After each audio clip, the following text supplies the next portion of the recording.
شوه چې په هغې باندې خپل حکومت د دې انسپیکشن ټیم یو چارج شیټ په دې باندې وکړ. بالکل دغسې د سکولونو دې وی چې موږ د پرایویټ سکولونو نه هغې ته حکومتي سکولونو ته خلک هغه کړي دي ټول ګوش سکولونه پکې راوتل او داسې خلک چې برتي شي هغه سکول کې داخل هم نه شوي د هغې نومونه پکې راغلي په هغې کې هم اربونه روپۍ هغه شو.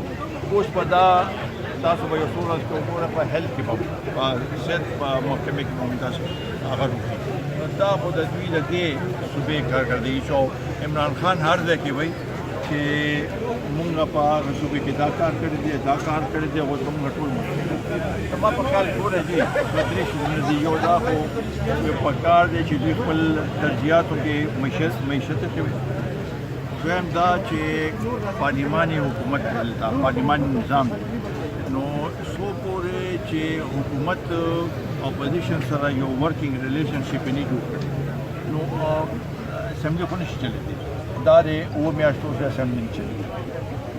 دا اوس هغه جوړ شو دا کمیټې جوړې کړې یو قانون سازي یو هم نه کړی. تاسو خو د نور شیزونو کې کوي که نه د هغې کې د تیر حکومت سره وګورئ قانون سازی کې وګورئ د هغوی معیشت هغه وخت کې ډالر څه پوزیشن اوس څه پوزیشن دی.